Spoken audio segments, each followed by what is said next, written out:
नमस्कार, आप देख रहे हैं DTNRST। लोकसभा नेता प्रतिपक्ष और कांग्रेस सांसद राहुल गांधी ने जनसभा को संबोधित करते हुए कहा कि मैंने ठान लिया है कि देश की उत्पादक शक्ति को सम्मान और हिस्सेदारी दिलाकर रहूंगा। जो काम ओबीसी वर्ग के लिए अब तक नहीं कर पाया, उसे दोगुनी स्पीड से करूंगा। पेश एक रिपोर्ट। अब मैं 2004 से राजनीति कर रहा हूं और 21 साल हो गए, और जब मैं पीछे देखता हूं और एक प्रकार से अपनी सेल्फ एनालिसिस करता हूं, मैंने कहां सही काम किया और कहां कमी रही, तो 2-3 बड़ी इश्यूज दिखती हैं मुझे।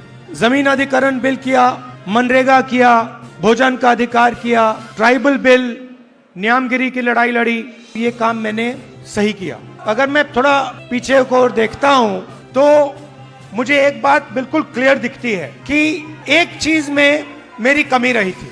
क्या थी? जो ओबीसी वर्ग है उसका जिस प्रकार से मुझे प्रोटेक्शन करना था, मैंने नहीं किया। मेरी रिग्रेट क्या है कि अगर मुझे आपकी हिस्ट्री के बारे में, आपकी इश्यूज के बारे में थोड़ा सा भी ज्यादा मालूम होता, मैं तभी जाति जनगणना करा देता। वो निकल गया और मैं स्टेज से कह रहा हूं वो गलती है मेरी, और इस गलती को मैं ठीक करने जा रहा हूं। देश को चलाता कौन है? देश को, उसकी, किसी भी देश को उसकी उत्पादक शक्ति चलाती है। और देश में मेन सवाल ये उठता है कि अगर उत्पादक शक्ति देश को कुछ दे रही है, भोजन देती है, औजार देती है, ये इमारतें देती हैं, तो उस शक्ति को अपने खून पसीने के लिए देश क्या देता है? आप मेरी बहन से पूछो, कभी मिलोगे तो पूछना, अगर कभी राहुल ने किसी चीज के बारे में मन बना लिया तो उस बात को वो छोड़ेगा या नहीं छोड़ेगा? वो पूछ लो उससे। मैं नहीं छोड़ने वाला। आप ये मत सोचो कि मैं जाति जनगणना की बात कर रहा हूं। जाति जनगणना तो पहला कदम है। मेरा लक्ष्य है कि उस उत्पादक शक्ति को हिंदुस्तान में रिस्पेक्ट और हिस्सेदारी मिले। आप राहुल गांधी बोलते रहते हो, मगर राहुल गांधी, आपकी शक्ति के बिना राहुल गांधी कुछ नहीं है। तो मेरा काम आपकी शक्ति को अलाइन करने का है। और देश के, मैं ओबीसी वर्ग से, युवाओं से कहना चाहता हूं कि जिस प्रकार से मैंने ओबीसी वर्ग के लिए काम करना चाहिए था, पहले मैंने नहीं किया, अब मैं डबल स्पीड से वो काम करने जा रहा हूं।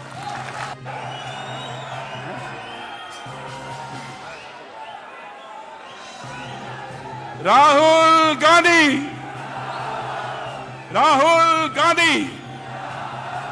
Congress party, OBC Congress.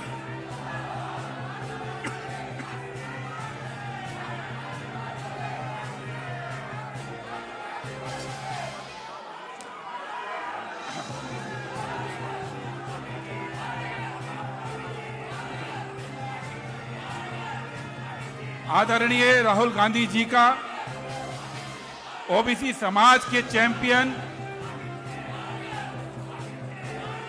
का यहां पे स्वागत है। राहुल जी, ये वो भीड़ है जो कांग्रेस के लीडर्स की भीड़ है। कुछ दिन पहले तक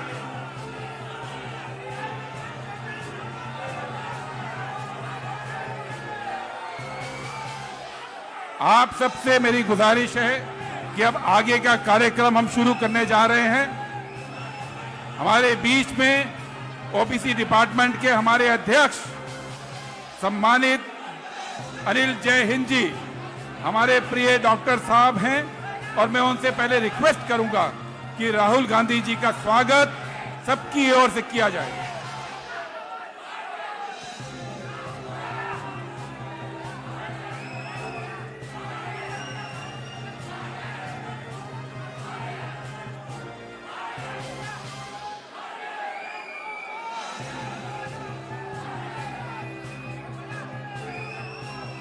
हमारे देश के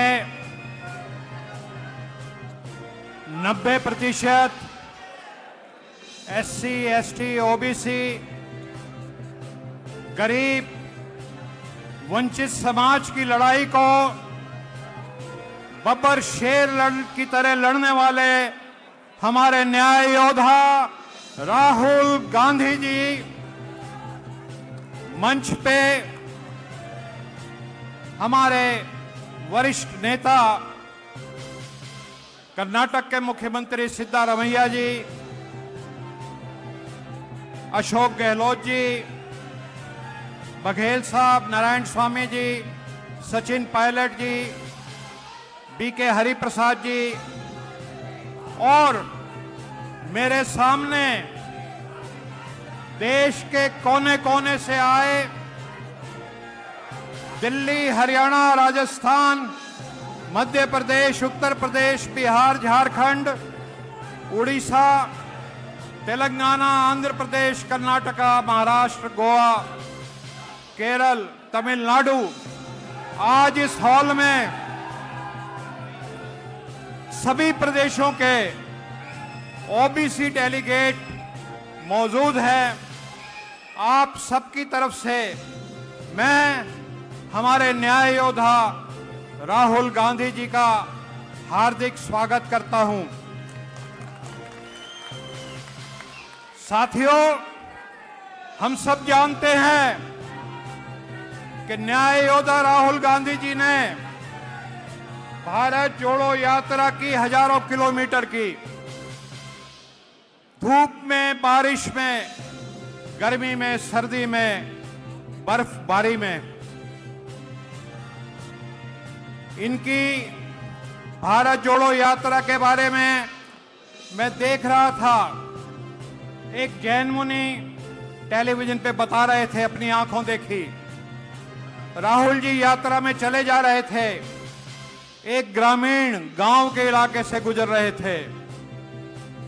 उसी रास्ते में एक गरीब बूढ़ा फटे पुराने मैले कुचैले कपड़ों में खड़ा था। वो राहुल जी से मिलना चाहता था।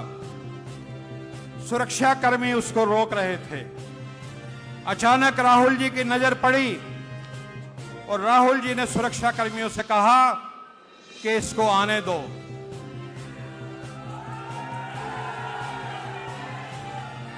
वो बूढ़ा वृद्ध व्यक्ति शायद थोड़ा बीमार भी था। जैसे ही वो राहुल जी के नजदीक आया, उस बूढ़े व्यक्ति को वॉमिटिंग हो गई, उल्टी आ गई। जैन मुनि बताते हैं कि एक स्वाभाविक प्रतिक्रिया होती है, एक मानवीय रिएक्शन होता है कि जब कोई सामने उल्टी करता है तो व्यक्ति पीछे हट जाता है। वो बताते हैं कि मेरे आश्चर्य का ठिकाना नहीं रहा।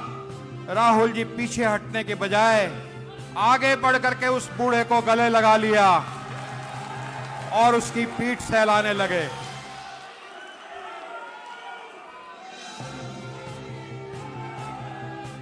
राहुल जी ने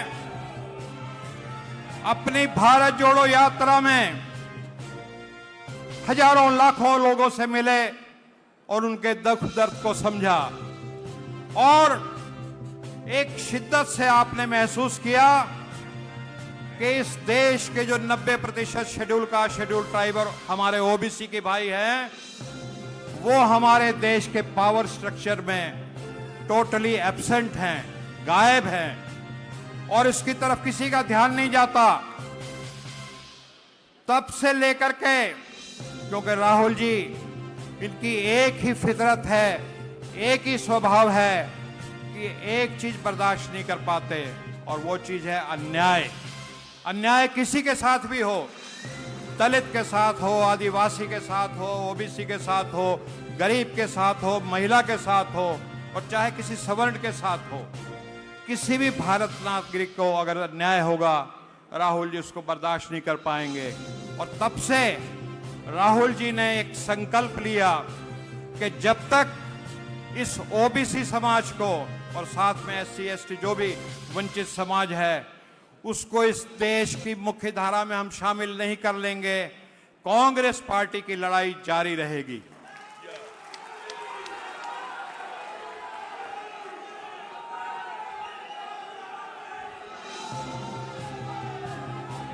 राहुल जी का मानना है, और ये बात आपने हमारे इलाहाबाद के संविधान सम्मेलन में भी कही थी कि कल्पना कीजिए एक हवाई जहाज है और उस हवाई जहाज में 10 इंजन हैं, लेकिन उस 10 इंजन में से सिर्फ एक इंजन में पेट्रोल जा रहा है, तो वो हवाई जहाज क्या उड़ेगा? और जिस दिन उस हवाई जहाज के 10 इंजन में पेट्रोल जाना शुरू हो जाएगा, वो असली उड़ान लड़ेगा। और इसीलिए जिस दिन इस देश के 90% वंचित समाज मुख्य धारा में शामिल हो जाएंगे, ये देश नई बुलंदियों को छुएगा। और यही अब कांग्रेस का अगला एजेंडा है। कांग्रेस पार्टी 1885 में बनी, तब कोई एमपी एमएलए बनने का सपना नहीं था, कोई मुख्यमंत्री बनने का सपना नहीं था, कोई मंत्री बनने का सपना नहीं था। कांग्रेस पार्टी के खून में कुर्बानी है और बड़ी से बड़ी ताकत से भिड़ जाने की, लड़ जाने का जज्बा है। महात्मा गांधी जी उस ताकत से लड़े, कांग्रेसी उस ताकत से लड़े जिसका नाम ब्रिटिश साम्राज्य था, जिसके बारे में कहा जाता है कि आज तक के इतिहास का सबसे ताकतवर साम्राज्य था, जिसके साम्राज्य में कभी सूरज नहीं डूबता था। उस साम्राज्य से आप कांग्रेस के हमारे पूर्वज पुरखे लड़े और आज 90% वंचित समाज को उनकी भागीदारी दिलाने के लिए कांग्रेस पार्टी लड़ रही है। लेकिन साथियों, जब आप मनुवादी ताकतों से लड़ते हैं तो पूरे ब्रह्मांड की मनुवादी ताकतें एकजुट होकर के आपके खिलाफ हो जाती हैं। राहुल जी के ऊपर 38 एफआईआर हो चुकी हैं, 38 एफआईआर, और वो कोई निजी कारण से नहीं हुई। अभी बिहार में राहुल गांधी जी गए, राहुल जी दलित छात्रों से दरभंगा में मिलना चाहते थे, संवाद करना चाहते थे। क्या ये गुनाह की बात है? लेकिन इस बात पे राहुल जी के ऊपर एफआईआर हो गई। इनको जेल डालने की सजाएं की एक साजिशें होती हैं, इनको घर से बेघर करके इनका सामान बाहर फेंक दिया जाता है। तमाम तरह की गालियां राहुल जी हमारे हकों की लड़ाई लड़ने की वजह से खाते हैं और तरह तरह की धमकियां मिलती हैं। लेकिन राहुल जी एकदम निडर होकर के इस लड़ाई को लड़ रहे हैं। लगभग 1 साल पहले की बात थी, 29 जुलाई का दिन था, पार्लियामेंट चल रही थी और जाति जनगणना के ऊपर बहस हो रही थी और बीजेपी के जो मोदी जी के जो भी हैं वो उछल उछल करके तरह तरह की बातें कह रहे थे। मोदी जी कह रहे थे कि जाति जनगणना की जो बात करता है वो अर्बन नक्सल होता है, वो पापी होता है। तमाम तरह की बातें चल रही थी। उस माहौल में जब न्याय योद्धा राहुल जी का बोलने का अवसर आया तो उन्होंने कुछ 2-3 लाइनें कही। उन्होंने कहा, वेदर यू लाइक इट और यू डोंट लाइक इट, लेकिन मैं एक बात कहता हूं, किसी लोकसभा के कार्यकाल में आपकी सरकार के द्वारा मैं जाति जनगणना करा करके रहूंगा। और ये आप बब्बर शेर कार्यकर्ताओं की बात है कि पिछले 30 अप्रैल को इस सरकार ने जाति जनगणना की घोषणा की। अब वो अलग बात है कि किस तरह की होती है, वो तेलंगाना मॉडल पे होती है कि नहीं होती। तो मैं ज्यादा लंबी बात नहीं कहूंगा, लेकिन एक बात कहूंगा कि आज जो जज्बा, जब देश की आजादी के लिए कांग्रेस लड़ रही थी तो मर मिटने का जज्बा था। जेल में जाते थे हमारे पुरखे, लाठियां सरों पे खाते थे। आज उसी जज्बे की जरूरत है। और मैं राहुल जी आपको बताना चाहता हूं कि यहां जितने इस हॉल में बैठे हैं उससे 3 गुना बाहर हैं, वो जो इसके अंदर आ नहीं पाए, और सब के सब अपने खर्चे से आए हैं। यहाँ पे सब बैठे, किसी को 1 रुपया हमने नहीं दिया आने के लिए, किसी को ठहरने की व्यवस्था हमने नहीं की, और सब आपको सुनने के लिए आए हैं। ये सब आपके पीछे ऐसे ही मर मिटने के लिए तैयार हैं जैसे कांग्रेस के हमारे कार्यकर्ता 100 साल पहले रहते थे। तो अब ये भागीदारी न्याय की लड़ाई शुरू हो चुकी है। सब बब्बर शेर आपके पीछे हैं, और जब राहुल जी का नेतृत्व है तो जैसे हमने आज़ादी की लड़ाई जीती थी ऐसे ही भागीदारी की न्याय की लड़ाई भी हम जीतेंगे। आप सबका धन्यवाद। जय जय बापू, जय भीम, जय संविधान, जय Hind.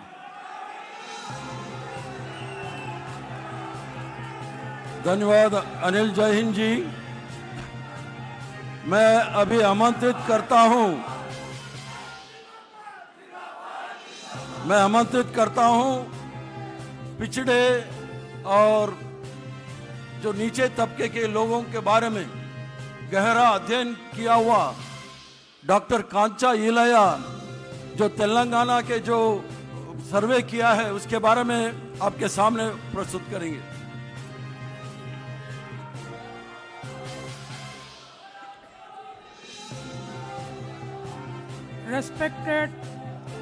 Respected Rahul Gandhi ji, Karnataka CM Sri Siddaramaiah ji, and women and men who came from all over the country from OBC caste, I really congratulate for this revolutionary movement in the Congress history.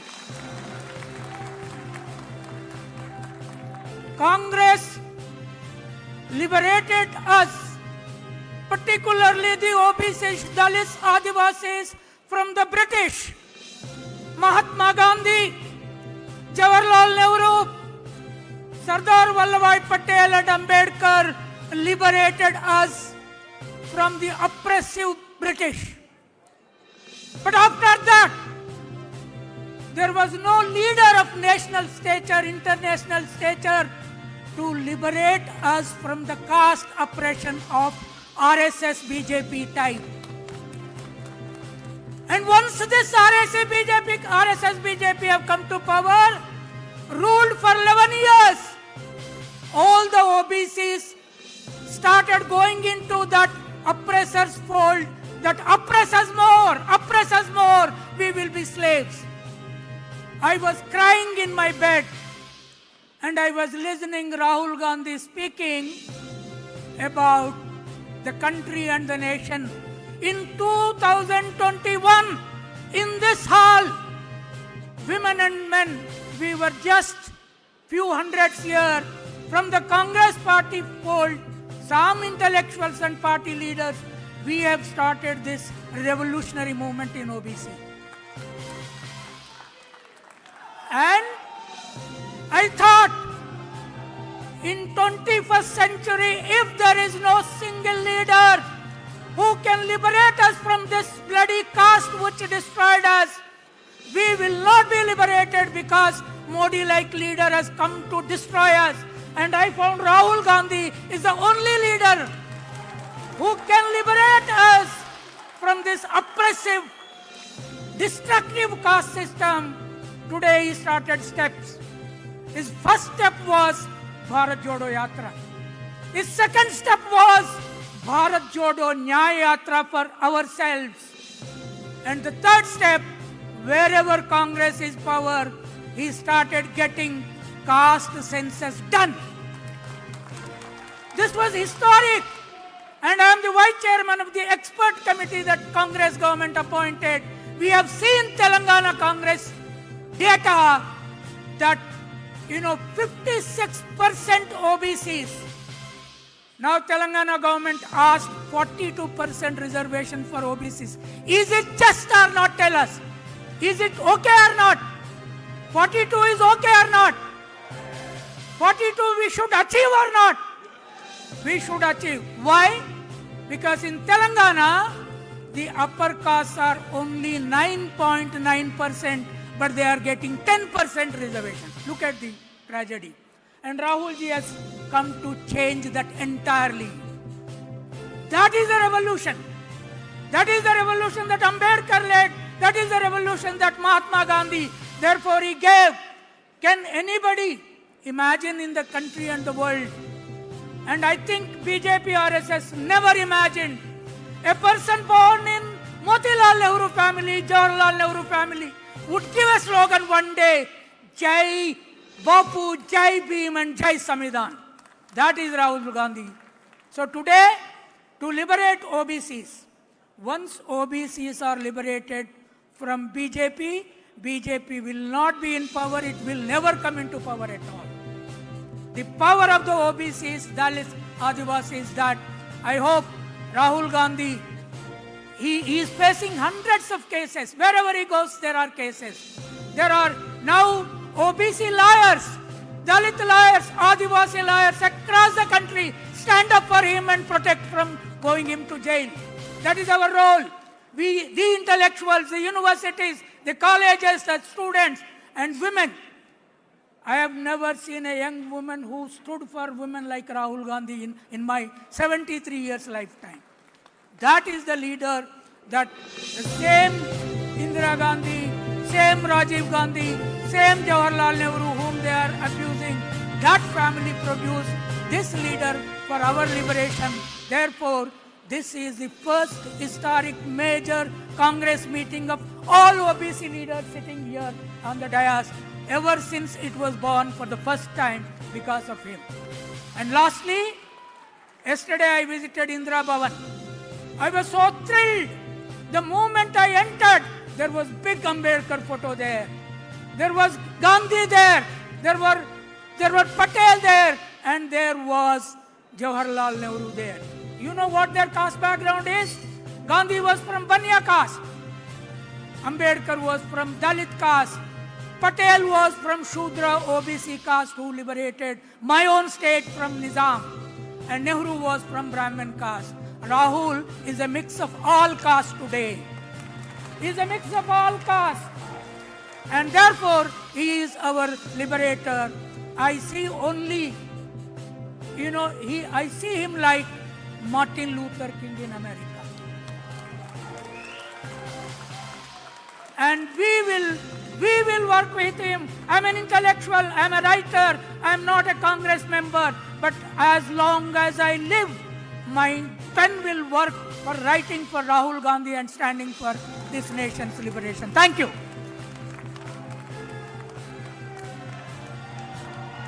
Thank you, Kancha Ilaiah ji, for all the compliments for the true Indian Rahul Gandhi ji.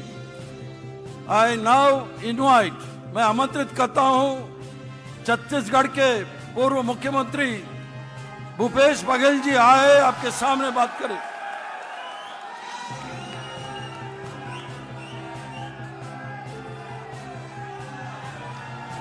भागीदारी न्याय सम्मेलन में पधारे आदरणीय हम सब के नेता न्याय योद्धा राहुल गांधी जी,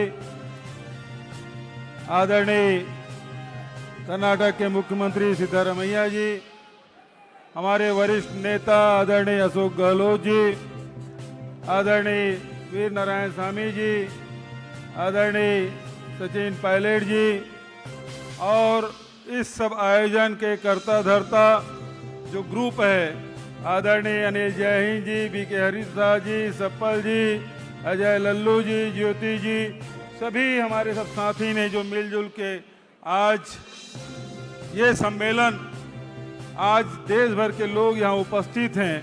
मैं चाहता हूँ इन सब नेताओं के सम्मान में एक बार जोरदार ताली बजाएं जो हम पिछड़ों को एक साथ एक मंच में ताल कटोरा में उपस्थित किए हैं। मैं सभी मंच में उपस्थित सभी नेताओं का अभिनंदन करता हूं, स्वागत करता हूं और देश भर से आए हुए हमारे पिछड़ों के प्रतिनिधियों का भी हार्दिक स्वागत और अभिनंदन करता हूं। आदरणीय साथियों, जब राहुल जी ने जाति जनगणना की बात कही तो भारतीय जनता पार्टी के लोग उपहास उड़ाते थे, लेकिन लगातार देश में घूम घूम कर हर मंच में राहुल जी जाति जनगणना की बात किए। लोगों के दिलों में ये बात घर करने लगी कि जाति जनगणना से हमको फायदा क्या होगा। लोगों के मन में चर्चाएं होने लगी, समूहों में चर्चा होने लगी, इसके क्या फायदे हैं, क्या नुकसान है। लोगों को लगा कि ये तो हमारे लिए है, क्योंकि जाति जनगणना में केवल आपकी जाति पूछी नहीं जाएगी। राहुल जी ने कहा कि सामाजिक, आर्थिक, शैक्षणिक, राजनीति में भागीदारी, इस सब की जानकारी ली जाएगी और आने वाले समय में जो वर्ग वंचित हो गया है, जो जाति वंचित हो गया, जो व्यक्ति वंचित हो गया है, उन सबको हिस्सेदारी दी जाएगी। और जब ये बात सामने आया, भारतीय जनता पार्टी के लोगों को बर्दाश्त नहीं हुआ। क्यों बर्दाश्त नहीं हुआ? कि वो धर्म में धर्म की चाशनी में सबको लपेटकर अपना स्वार्थ सिद्ध कर रहे थे।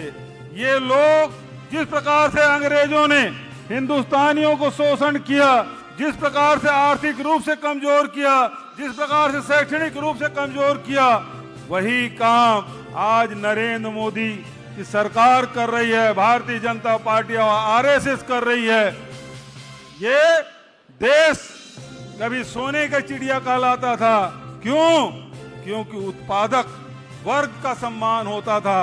ये जो पिछड़े वर्ग के लोग हैं, यही उत्पादक वर्ग है और यही ताकत भारत की थी जिसको अंग्रेजों ने खोखला किया। आज नरेंद्र मोदी पूरे हिंदुस्तान को व्यापार बाजार बना दिया है। पूरी दुनिया के लोग यदि बात करते हैं, चाहे चीन बात करे, चाहे अमेरिका बात करे, यदि हमको डराने की बात करते हैं तो केवल व्यापार की बात करते हैं। ये देश उत्पादक देश नहीं रहा, ये केवल बाजार रह गया है। और केवल बाजार ही नहीं, बल्कि आरएसएस और बीजेपी ने इसे नफरत का बाजार बना दिया है। और नफरत के बाजार में एक आदमी पूरी ताकत के साथ यदि आवाज दे रहा है कि नफरत के बाजार में हम मोहब्बत की दुकान खोलेंगे, तो राहुल गांधी है।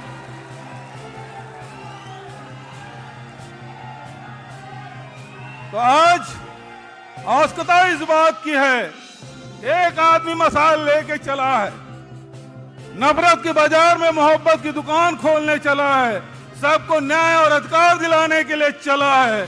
आज धीरे धीरे ये कारवां बन गया। और कांग्रेस पार्टी में भी पिछड़ों की बात करने की हिम्मत कोई नहीं कर पाता था। कुछ दुस्साहसी लोग थे, बीके हरिप्रसाद जैसे लोग, सप्पल जैसे लोग, जो पिछड़े वर्ग की बात करते थे, दबे जुबान में बात करते थे, बंद कमरे में बात करते थे।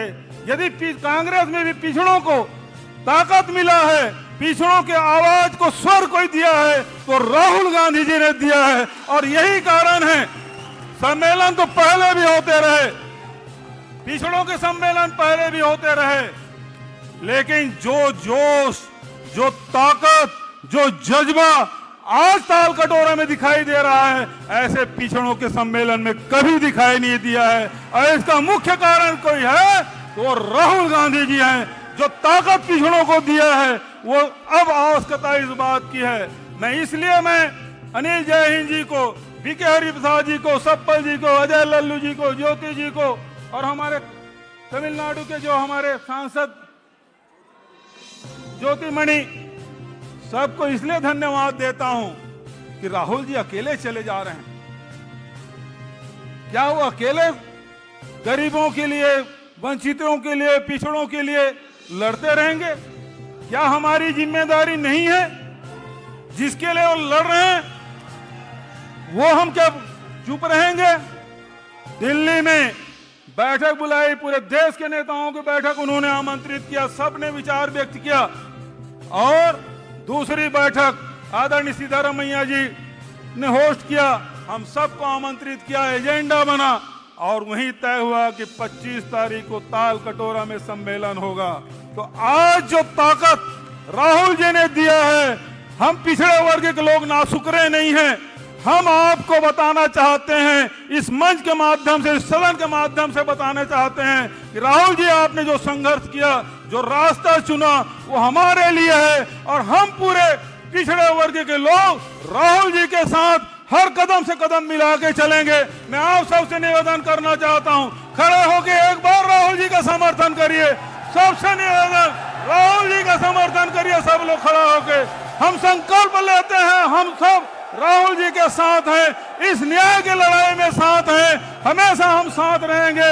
इन्हीं शब्दों के साथ एक बार जोरदार राहुल गांधी, राहुल गांधी, राहुल गांधी संघर्ष करो, राहुल गांधी संघर्ष करो। धन्यवाद। जय हिंद, जय पिछड़ा। धन्यवाद, धन्यवाद भूपेश बघेल जी। मैं अभी आमंत्रित करता हूं कांग्रेस के वरिष्ठ नेता, राजस्थान के पूर्व मुख्यमंत्री राजेश अशोक गहलोत जी आए आपके सामने।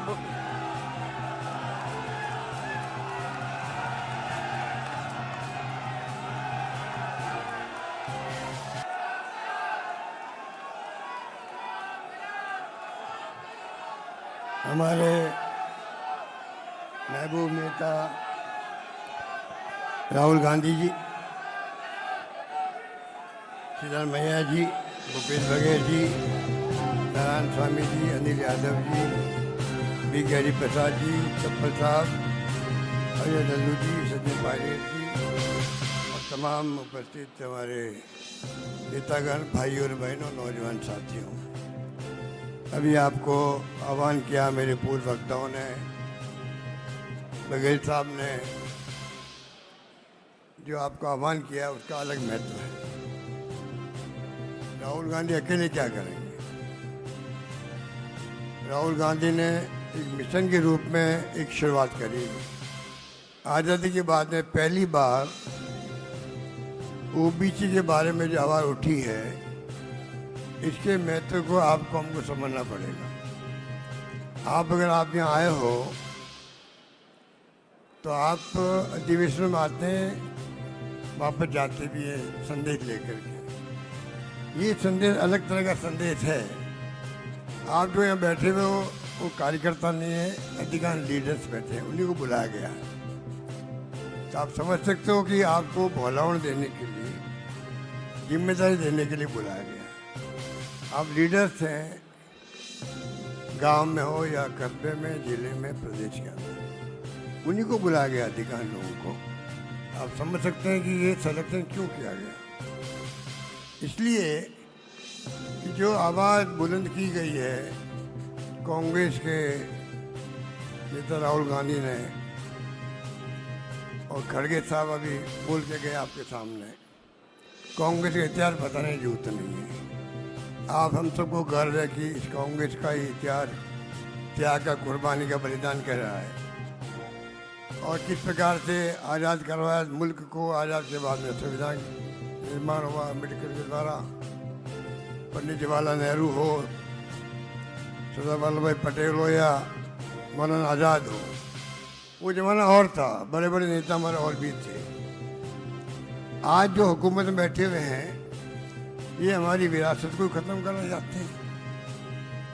जिस प्रकार ये ध्रुवीकरण कर दिया देश का, वो बहुत खतरनाक खेल है। राहुल गांधी जी हाथ में क्यों बता रहे हैं कॉन्स्टिट्यूशन को, संविधान खतरे में है, ये संदेश क्यों दे रहे हैं?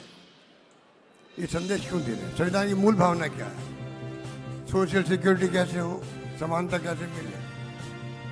और जब इन्होंने खुद ने भारत जोड़ो यात्रा करी, जब इन्होंने खुद ने न्याय यात्रा करी, तो आपको समझ में आ गया, जैसे गांधी जी को समझ में आया था जब महात्मा गांधी साउथ अफ्रीका से आए थे, उनको भी पूरे देश की यात्रा करनी पड़ी। तब देश को समझा उन्होंने, और समझने के बाद में जो नेतृत्व दिया देश को आज़ादी जंग के अंदर, उसमें हमें कामयाबी मिली। आप समझ सकते हैं जैसे महात्मा गांधी को कामयाबी मिली, उसी प्रकार कामयाबी राहुल गांधी को मिले, इसमें हम सबका संकल्प होना चाहिए, संकल्प होना चाहिए।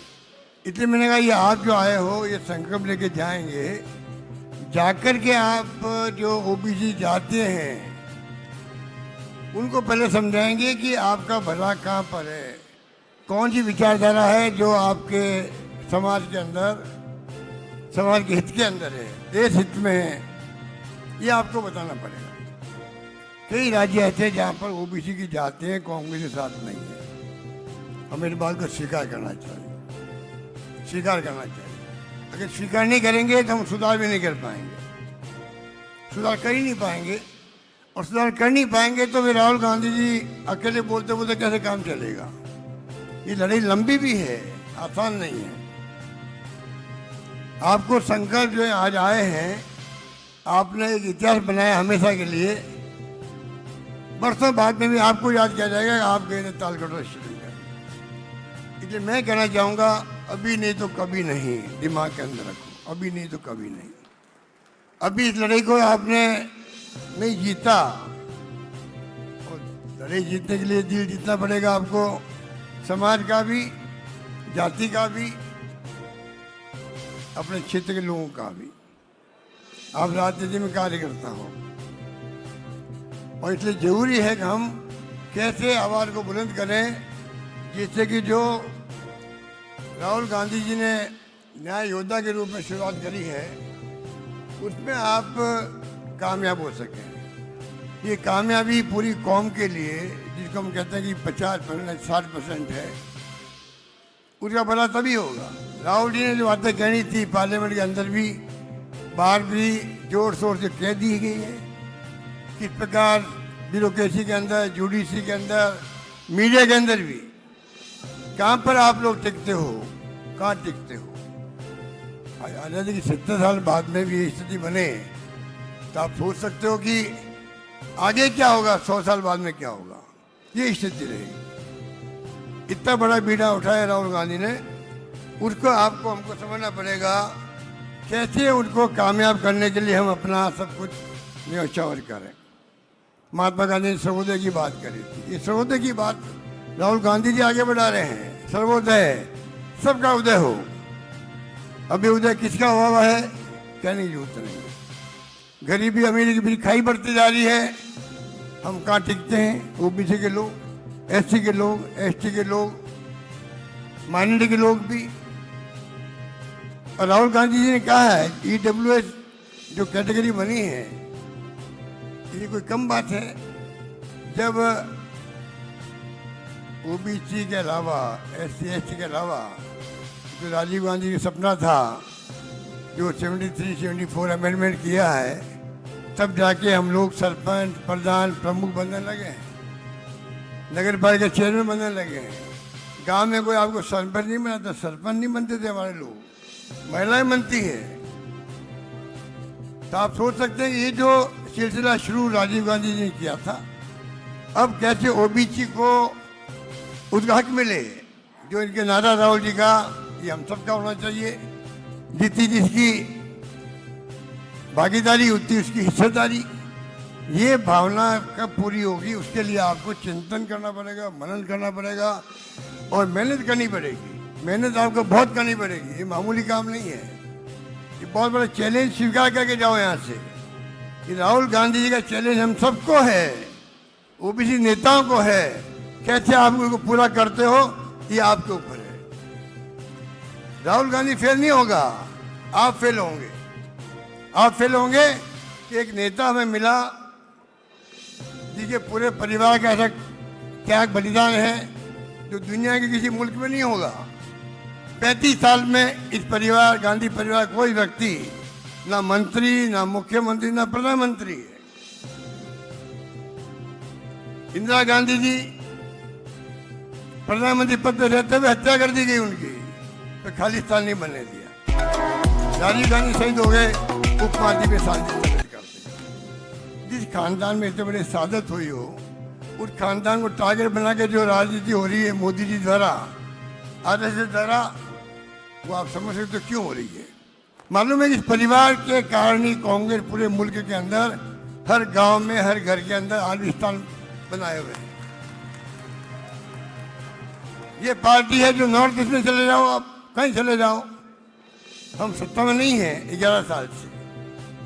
झटका दिया मोदी जी को, अभी राहुल जी ने 100 पे आगे लगभग हम लोग 20-25 सीटें और आ जाती, सरकार नहीं बन पाती उनकी। इसलिए मैं कहना चाहूँगा, कहने को बहुत सारी बातें राहुल जी बोलेंगे, आपके सिद्धरमैया जी बोलेंगे। मैं आपको इतना कहना चाहूँगा कि ये कोई अच्छे भाषण हो गए, सब बातें सुनिए आपने। मैं आपसे आग्रह करूँगा, रिक्वेस्ट करूँगा कि ये जो मिशन के रूप में इसको लो। आप जो आए हो लोग, आप यहाँ पर, उन सब की ड्यूटी एक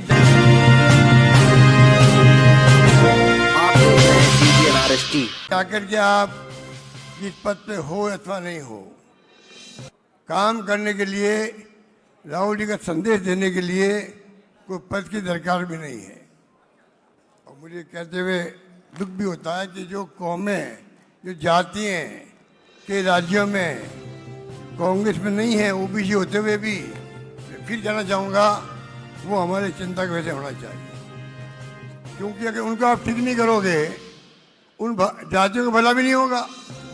जो राहुल जी ने जो मामला उठाया है ओबीसी के लोगों का, अगर जाति रास्ते पे नहीं आएगी और ध्रुवीकरण धर्म की राजनीति होगी देश के अंदर, जातिवाद को भड़का के गुमराह करेंगे उनको, तो कैसे आपकी जाति का ओबीसी का भला होगा?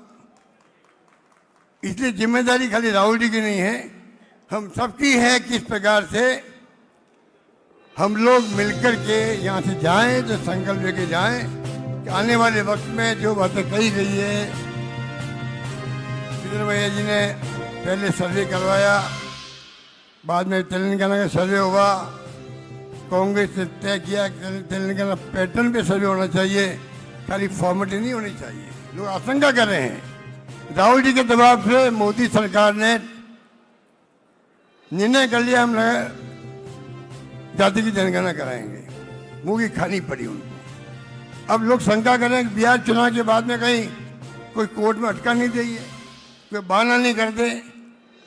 जब गवर्नमेंट की क्रेडिबिलिटी नहीं होती है, विश्वास नहीं होता है, ऐसी शंकाएं होती है।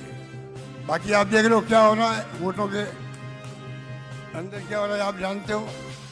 जो कुछ भी हो रहा है आपके सामने, राहुल जी हर मुद्दा उठा रहे हैं, किस तरह वोटर लिस्टों को छेड़छाड़ की जा रही है, महाराष्ट्र में क्या हुआ, इसलिए मुझे ये बातें कहने की आवश्यकता नहीं।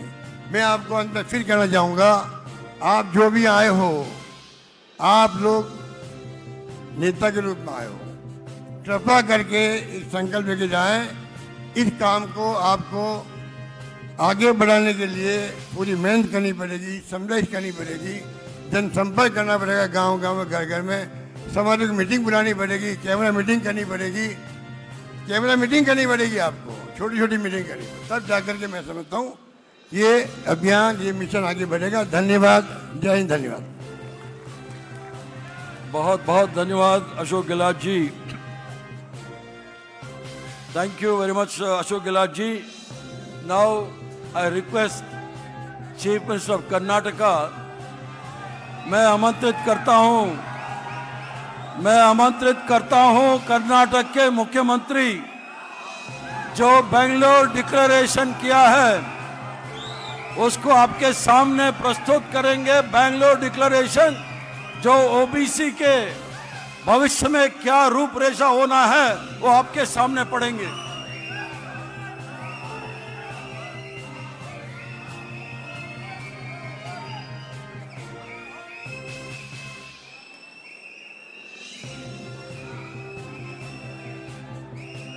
Shri Rahul Gandhi ji, Honorable Leader of the Opposition in the Lok Sabha, Shri Anil Jai Hind ji, National Chairman of the OBC Department, AICC, the other senior leaders of the OBC on the dais, ladies and gentlemen, friends from the media. Recently, the Advisory Council of the OBC Department AICC was held in Bangalore, in which meeting we have passed 3 resolutions. One among them is Bengaluru Declaration. I will just read the resolution, Bengaluru Declaration. The Advisory Council of the OBC Department of AICC unanimously thank Nyaya Yodha Rahul Gandhi ji for courageously taking up the cause of social justice for the marginalized sections of our country and for OBC in particular.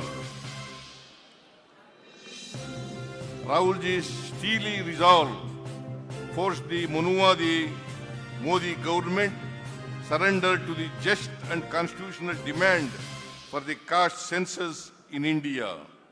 On behalf of OBC of India, we all thank Nyaya Yodha Rahul Gandhi ji for this historic achievement.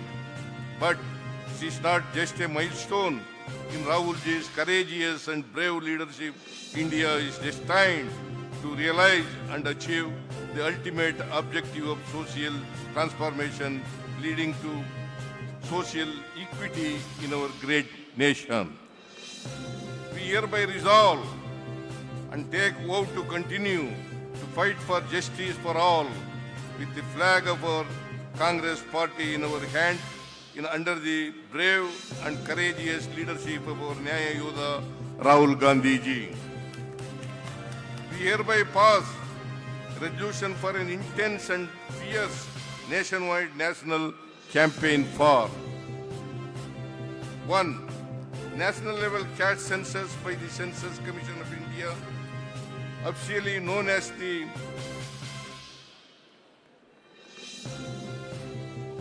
the Office of the Registrar General and Census Commissioner, India. The census must include social, economic, educational, employment, political aspects of each individual and caste, with Telangana Sheep Caste Survey as a role model. Breaking 50% cap in reservation for OBCs. The reservation in private educational institute as per Article 15 Clause 4 of the Constitution. Those who are in favor of the resolution, please raise your hands. Thank you.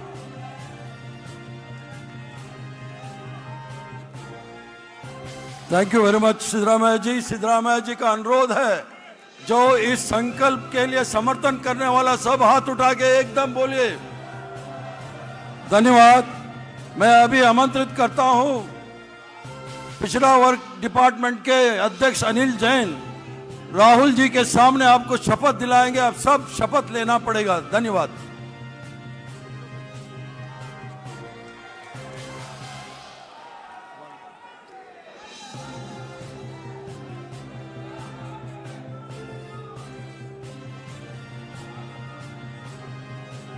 सामूहिक शपथ। हम सब Congress party के कार्यकर्ता, न्याय योद्धा राहुल गांधी जी के बब्बर शेर कार्यकर्ता आज यह शपथ लेते हैं कि हम सब न्याय योद्धा राहुल गांधी जी के भागीदारी न्याय आंदोलन में वैसे ही लड़ेंगे जैसे हमारे पुरखों लड़े। महात्मा गांधी जी के नेतृत्व में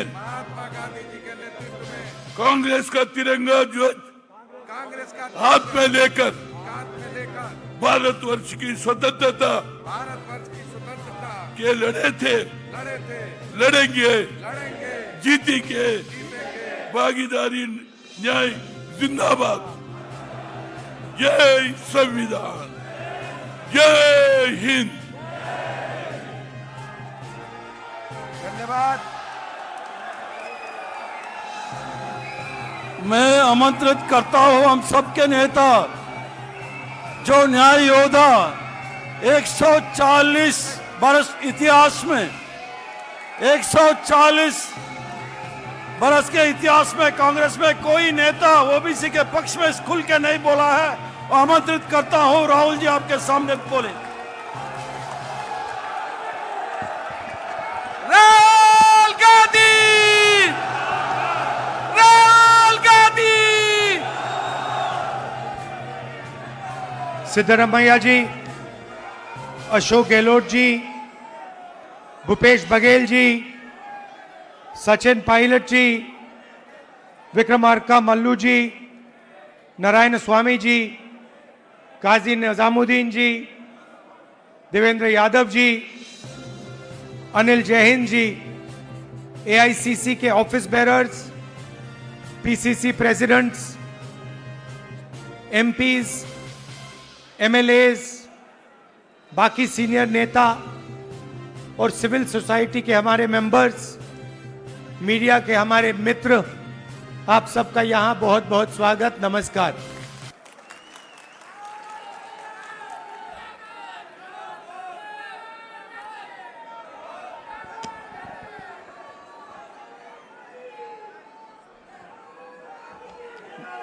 अब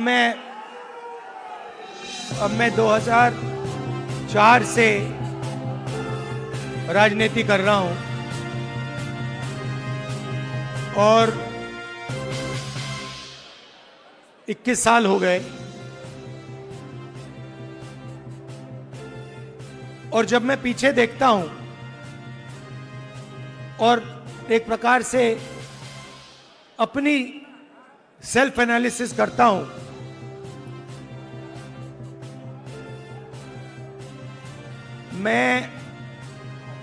मैंने कहां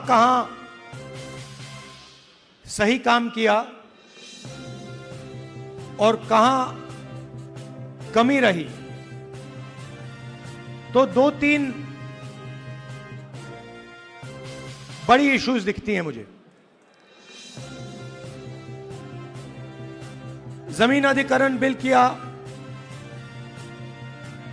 मनरेगा किया, भोजन का अधिकार किया, ट्राइबल बिल, न्यामगिरी की लड़ाई लड़ी। अगर मैं अपने आप के बारे में सोचूं तो मैं कहता हूं ये काम मैंने सही किया। और जहां तक कमी रह सकती है, मगर जहां तक मैंने, चाहे वो आदिवासियों की बात हो, दलितों की बात हो, माइनॉरिटीज की बात हो, वहां पे मुझे लगता है कि मुझे अच्छे नंबर मिलने चाहिए। महिलाओं की इश्यूज पर मुझे सही नंबर मिलने चाहिए। मगर अगर मैं थोड़ा पीछे को और देखता हूं तो मुझे एक बात बिल्कुल क्लियर दिखती है कि एक चीज में मेरी कमी रही थी। भैया बोलने दो, ब्रदर बोलने दो, आप बाद में बोलना। तो एक चीज में कांग्रेस पार्टी में और मेरे अंदर भी एक चीज मैंने मिस कर दी, एक गलती मैंने की। क्या थी? जो ओबीसी वर्ग है उसका जिस प्रकार से मुझे प्रोटेक्शन करना था मैंने नहीं किया।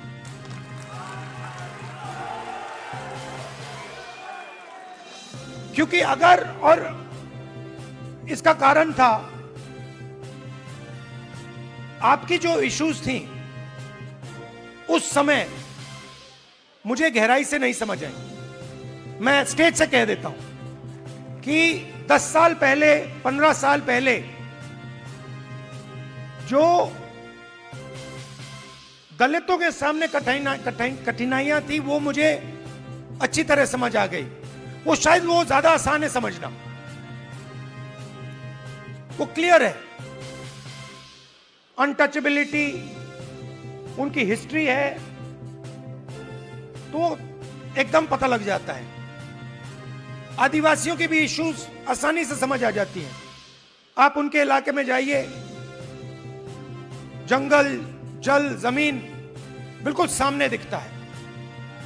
मगर ओबीसी की जो इश्यूज हैं, जो मुश्किलें हैं, वो छुपी रहती है, आसानी से नहीं दिखती। मेरी रिग्रेट क्या है कि अगर मुझे आपकी हिस्ट्री के बारे में, आपकी इश्यूज के बारे में थोड़ा सा भी ज्यादा मालूम होता, मैं तभी जाति जनगणना करा देता। वो निकल गया। और मैं स्टेज से कह रहा हूं वो गलती है मेरी, और कांग्रेस पार्टी की गलती नहीं है, मेरी गलती है, और इस गलती को मैं ठीक करने जा रहा हूं। और एक प्रकार से अच्छा हुआ है। मैं सोच रहा था कि ठीक है भाई, गलती हो गई, तो अच्छा क्या है मैं आपको बताऊं कि अगर उस समय जाति जनगणना करवा दिया होता तो जैसा मैं अब जाति जनगणना कराऊंगा वैसा नहीं होता। क्योंकि जो हमने तेलंगाना में किया है, आपको वो पॉलिटिकल अर्थक्वेक है, वो हिंदुस्तान की राजनीतिक जमीन को उसने हिला दिया है। अभी आपको उसका जो आफ्टर शॉक है वो अभी आपको लगा नहीं है, मगर वो काम हो गया है। जैसे सुनामी आई थी ना, मगर जो सुनामी, जिस अर्थक्वेक ने सुनामी बनाई, वो तो आपने देखा भी नहीं, वो समुद्र के नीचे था, है ना।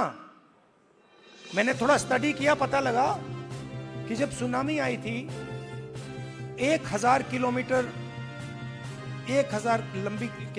लंबी, मतलब क्रैक जमीन में आया था, किसी ने नहीं देखा।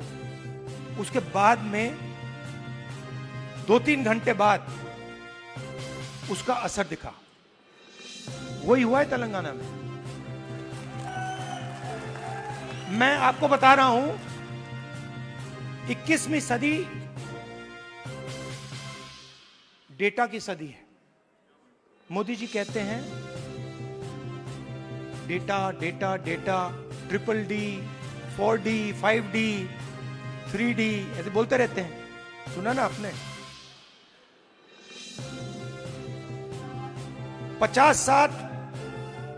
50-60 साल पहले अगर आप पूछते पावर कहां से आती है, लोग आपको कहते पावर तेल से आती है, ब्लैक गोल्ड कहते थे उसको। जिस देश के पास तेल है उसके पास पावर है, वो पूरी दुनिया को कंट्रोल कर सकता है। अगर वही सवाल आज आप पूछें तो ब्लैक गोल्ड नहीं है, आज का तेल डेटा है। और डेटा कंपनियों के पास होता है। आप रिलायंस के पास जाइए, अमेज़न के पास जाइए, वो आपको डेटा दिखा देंगे। किसी भी अस्पताल में चले जाइए, आपको वो डेटा दिखा देंगे। मगर जो डेटा आज तेलंगाना सरकार के हाथ में आ गया है, उसका देश में कोई मुकाबला नहीं। आज तेलंगाना में हम आपको बता सकते हैं, हम आपको 1 मिनट के अंदर बता सकते हैं कि तेलंगाना की सारी कॉर्पोरेट्स में, उनकी सारी मैनेजमेंट में कितने ओबीसी हैं, कितने दलित हैं, कितने आदिवासी हैं।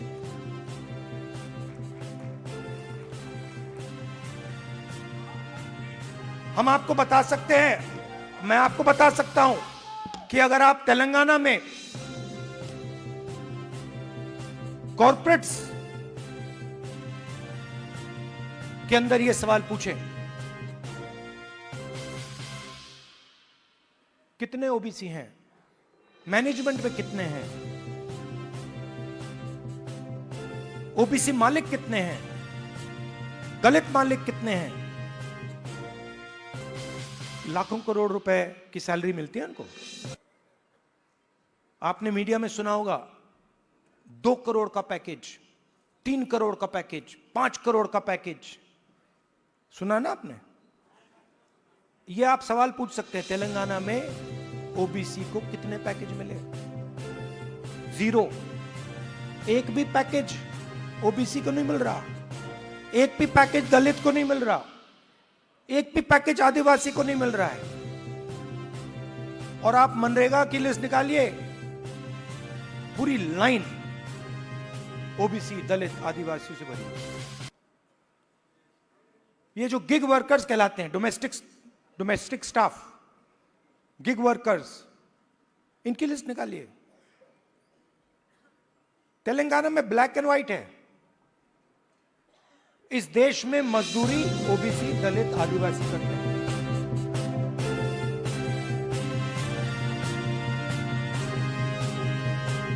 बघेल जी ने बहुत अच्छी बात बोली, उत्पादक शक्ति। मतलब देश को चलाता कौन है? देश को, उसकी, किसी भी देश को उसकी उत्पादक शक्ति चलाती है। और देश में मेन सवाल यह उठता है कि अगर उत्पादक शक्ति देश को कुछ दे रही है, भोजन देती है, औजार देती है, ये इमारतें देती हैं, तो उस शक्ति को अपने खून पसीने के लिए देश क्या देता है? मतलब आप लोग देश को बनाते हो, इमारतें आप बनाते हो, सड़कें आप बनाते हो, स्कूल आप बनाते हो, कॉलेज आप बनाते हो, अस्पताल आप बनाते हो, टेंपल भी आप बनाते हो। मेरे लिए सबसे जरूरी सवाल है, अगर आप लोग देश को बनाते हो तो इस काम के लिए देश आपको क्या देता है? आपको क्या दे रहा है आज हिंदुस्तान? प्राइवेट स्कूल, जहां पे आपको लाखों रुपए देने पड़ते हैं। प्राइवेट स्कूल किसके? आपके नहीं, ओबीसी के नहीं, दलित के नहीं, आदिवासी के नहीं। आरक्षण लूटा नहीं, आरक्षण दिया नहीं जाता है।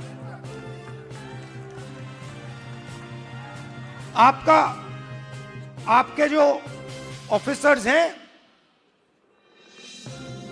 आइडियलिज्म के साथ अंदर आते हैं, भर्ती होती है, आइडियलिज्म से आते हैं और फिर आस्ते आस्ते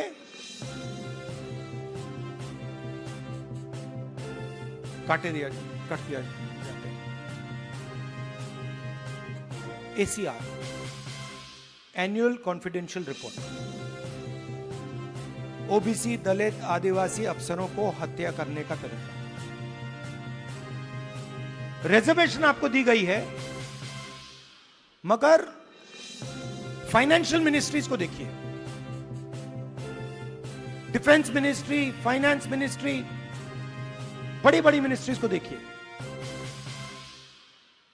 और वहां पे आप नेशनल लेवल, मैंने चेक किया, वहां पे मुझे ओबीसी, दलित, आदिवासी नाम बताते। मैंने मजाक किया, बजट बना, मिठाई बांटी जा रही थी, याद है आपको? हलवा बांटा जा रहा था, 11 लोग थे वहां पे, 90% आप लोग हो, 50-55% ओबीसी, 15% दलित, 9% आदिवासी, कोई नहीं वहां पे। हलवा बट रहा है, वो खा भी रहे हैं। आप प्रोडक्टिव फोर्स देश की, वो हलवा में जो चीनी गई वो आपने बनाई।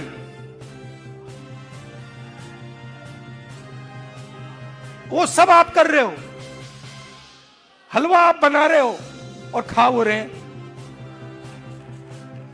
तो अब मैं ये नहीं कह रहा हूं कि उनको हलवा नहीं खाना चाहिए, उनको भी खाना चाहिए, मगर भैया आपको भी थोड़ा मिलना चाहिए ना।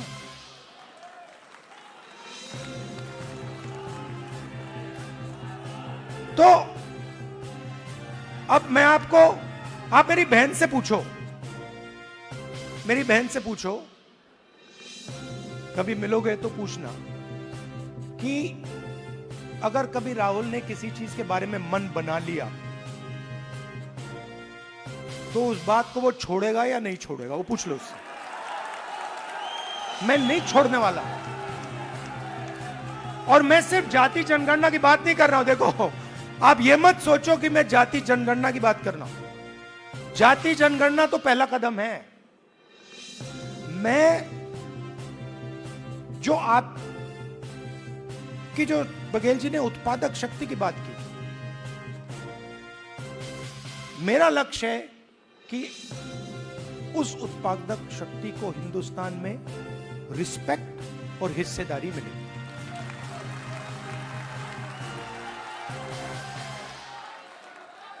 तो आपको लगना चाहिए, हिंदुस्तान के किसान को लगना चाहिए। आज आप हिंदुस्तान के किसान से पूछो, आपके बेटे के लिए क्या सपना है, आप क्या सोचते हो, आपका बेटा क्या करेगा? वो आपको कहेगा मजदूरी करेगा। और मैं चाहता हूं कि वो किसान कहे, नहीं, मेरा बेटा इस देश का सबसे बड़ा बिजनेसमैन बन सकता है।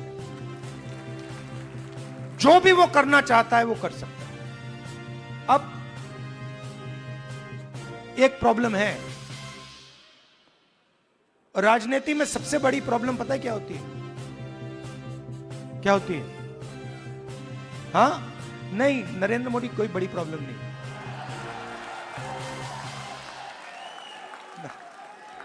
वो नहीं, मैं आपको बता रहा हूं, ये आपने अपने सिर पे चढ़ा रखा है, कोई प्रॉब्लम नहीं। ये जो मीडिया वाले हैं, इन्होंने बना रखा है, इसका गुब्बारा बनाया, कोई प्रॉब्लम नहीं।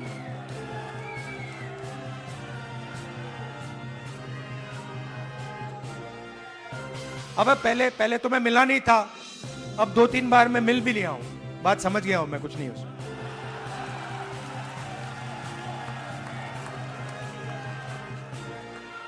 शो, पूरा शो है, दम नहीं है, बता रहा हूं। आप लोग मिले नहीं हो, मैं मिला हूं, बैठा हूं कमरे में। तो मेरा कहना है कि सबसे बड़ी प्रॉब्लम होती है राजनीति में, जो व्यक्ति अपनी शक्ति को ही नहीं समझता है। और मेरी सबसे बड़ी कंप्लेंट क्या है ओबीसी युवाओं से, कि आप अपनी शक्ति नहीं समझते हो। आपको मालूम ही नहीं कि आपकी कितनी शक्ति है, कैसी है, क्या है, वो आपको समझ। क्योंकि जिस दिन आपको अपनी शक्ति समझ आ गई, ये पूरा पलट जाएगा।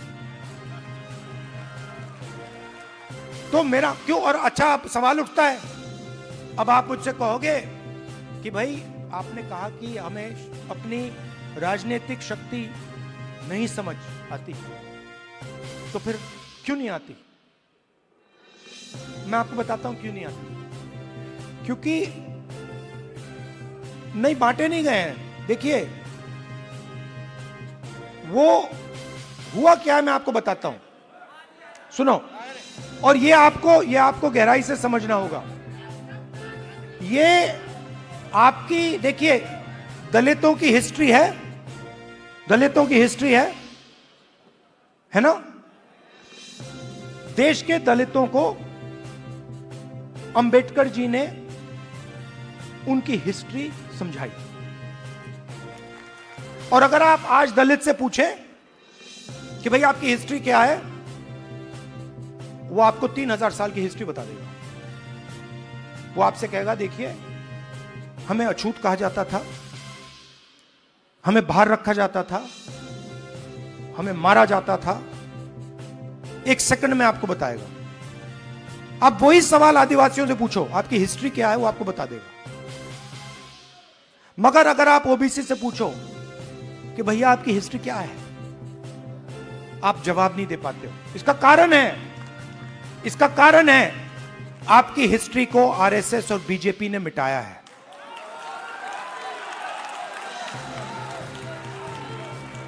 आपकी हिस्ट्री को, जो देश की उत्पादक शक्ति की हिस्ट्री है, उसको आरएसएस और बीजेपी ने मिलकर मिटाने का काम किया है।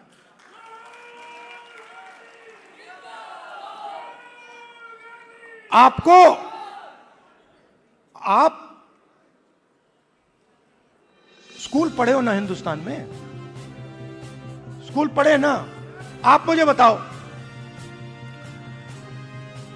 आपने स्कूल में हिस्ट्री की तो किताब पढ़ी होगी। उसमें ओबीसी की हिस्ट्री कौन सी थी, कहां थी? उसमें कहीं लिखा था ओबीसी की हिस्ट्री के बारे में कुछ लिखा था? मैंने तो नहीं पढ़ा।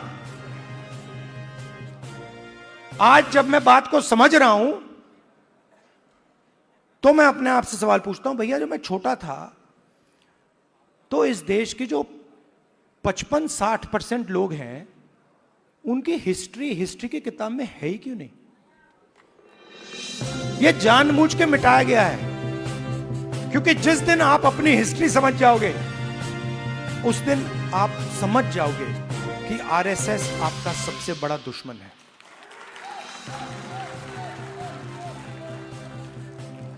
और आरएसएस ने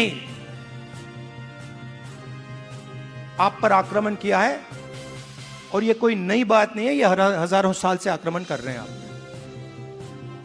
मनुवादी वही। और यह हर लेवल पे होता है, हर लेवल पे होता है। ये एजुकेशन में होता है,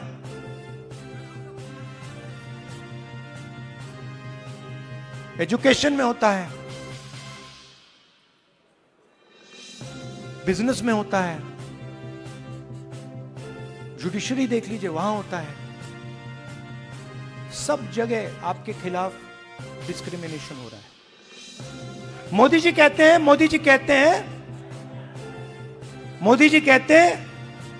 हिंदू इंडिया कहते हैं। 50% हिंदू तो आप हो। अगर हिंदू इंडिया है और 50% आप हो, तो मीडिया में आपका एक आदमी क्यों नहीं है? कॉर्पोरेट इंडिया में आपका एक आदमी क्यों नहीं है? औरत क्यों नहीं है? मीडिया के एंकर्स की लिस्ट निकालो, ओबीसी नाम दिखा दो मुझे, कहां है? बड़े बड़े पत्रकारों के नाम निकालो, ओबीसी कहां है? कौन है वहां पे? अदानी ओबीसी है क्या? आपकी पूरी की पूरी जमीन उसको दी जा रही है, पूरी की पूरी आपकी जमीन।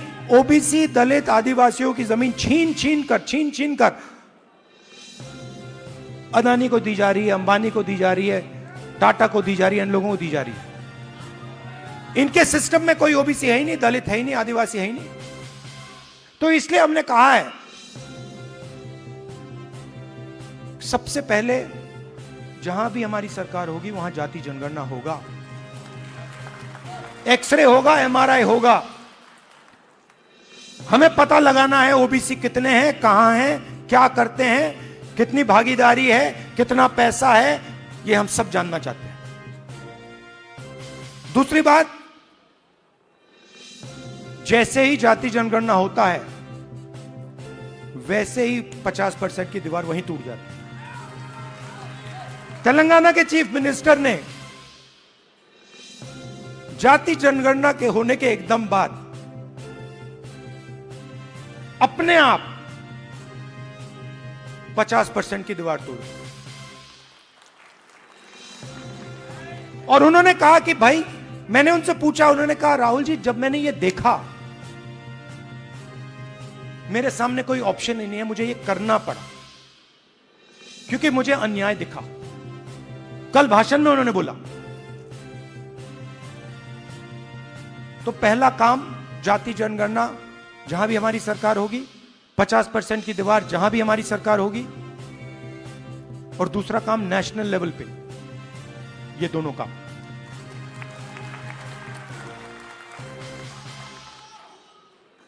प्राइवेट एजुकेशन में तेलंगाना में बड़ी इंटरेस्टिंग बात आई। तेलंगाना में यह पता लगा कि अगर किसी व्यक्ति के पास शिक्षा है तो वो तेजी से आगे बढ़ता है। Education is critical to progress. और तेलंगाना में दूसरी बात पता लगी कि अगर आपके पास शिक्षा है और अगर आपके पास अंग्रेजी भी है तो डबल बैरल प्रोग्रेस होती है। बीजेपी के नेता कहते हैं अंग्रेजी को हम हिंदुस्तान से मिटा देंगे। नहीं, मगर आप उनसे एक बात पूछिए, आप अंग्रेजी मिटाना चाहते हो, मगर आपके बच्चे कहां पढ़ते हैं? आपके बच्चे क्या हिंदी मीडियम में पढ़ते हैं या इंग्लिश मीडियम में पढ़ते हैं? आपके बच्चे क्या लंदन में पढ़ते हैं, अमेरिका में पढ़ते हैं, वहां क्या हिंदी में पढ़ते हैं वो? नहीं। तो रीजनल लैंग्वेज, रीजनल भाषा, हिंदी, तमिल, ये सब जरूरी हैं। बंगाली, पंजाबी, कन्नड़ा, ये सब जरूरी हैं, मगर उसके बिल्कुल साइड में अंग्रेजी भी जरूरी है। इसीलिए हमारा तीसरा मुद्दा reservation in private education institutions, मतलब प्राइवेट एजुकेशन सिस्टम में दलितों को, आदिवासियों को, पिछड़ों को रिजर्वेशन। तो ये एक प्रकार से ओबीसी वर्ग के लिए एक पैकेज है। एक कमी रही है जिसको थोड़ा सा आज हमने डेंट मारा है। देखिए, ये जो कांग्रेस पार्टी है ना, ये आपकी भी पार्टी है, हमारी ही है, तो इसकी लगाम आपको पकड़नी पड़ेगी। हमारे सीनियर लीडर बैठे हैं, सिद्धरामैया जी बैठे हैं, चीफ मिनिस्टर हैं, बघेल जी हैं, गेहलोत जी हैं, पायलट जी हैं, नारायण स्वामी जी हैं। ये आइकॉन्स हैं आपके, ये आइकॉन्स हैं, मगर हमें ऐसे और आइकॉन्स चाहिए। इन 3-4 लोगों से नहीं होगा काम। हमें 40-50 ऐसे लोग चाहिए जो हम मतलब पूरे दम से ओबीसी विजन को आगे बढ़ाएं। और आखिरी बात, आप राहुल गांधी बोलते रहते हो, मगर राहुल गांधी, आपकी शक्ति के बिना राहुल गांधी कुछ नहीं है।